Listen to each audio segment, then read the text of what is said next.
L'astronaute David Saint-Jacques est ce soir au centre spatial de la NASA à Houston, au Texas, où il a retrouvé sa famille. Il se porte bien, même si après 6 mois en apesanteur, le choc de la gravité a été dur. David Saint-Jacques entame maintenant une longue période de réadaptation. Notre envoyé spécial Tamara Alteresco nous fait revivre son retour sur Terre au Kazakhstan. La journée s'annonçait spectaculaire dès les toutes premières heures. Un soleil de plomb et très peu de vent. La capsule Soyouz est apparue au-dessus de nos têtes, telle une montgolfière qui se balade paisiblement dans le ciel. Il ne restait plus que 10 km, soit 15 minutes à peine, avant qu'elle se pose. Au sol, c'était la course contre la montre, une valse d'hélicoptères et de camions. Tout le monde était prêt. Les secouristes n'ont mis que quelques minutes pour déverrouiller la porte de la capsule pour en sortir d'abord le commandant russe Oleg Kononenko. Puis l'Américaine Anne McClain, qui était de tout sourire.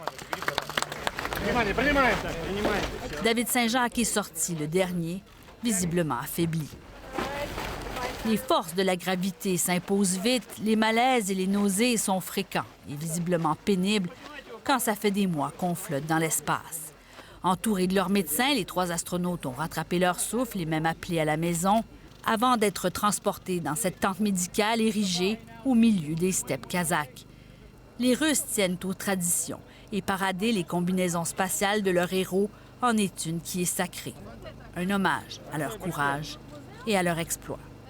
Quand David Saint-Jacques est sorti de la tente, une fois examiné, il avait enfin les 2 pieds sur terre, escorté par ses médecins.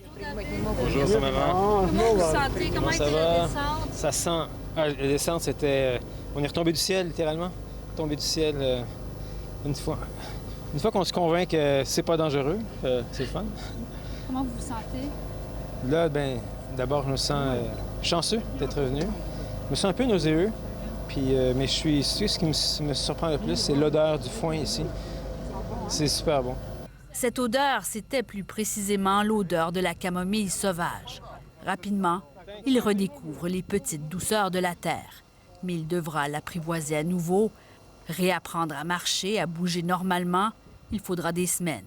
Et difficile de croire qu'après tout ce périple, il s'est envolé à nouveau direction la NASA, aux États-Unis. Les 24 dernières heures ont été complètement folles pour l'astronaute canadien David Saint-Jacques. D'abord, un voyage de l'espace vers les steppes du Kazakhstan, ici à bord de la Soyouz, et ensuite un vol vers les États-Unis. C'est peut-être aussi la dernière fois qu'un astronaute canadien voyage vers et de retour de l'espace à bord de la Soyouz. La prochaine fois qu'un astronaute ira dans le cosmos, ça pourrait prendre des années et ça pourrait fort probablement être à bord d'une des nouvelles générations de fusées. Ici Tamara Alteresco, Radio-Canada, dans les steppes du Kazakhstan.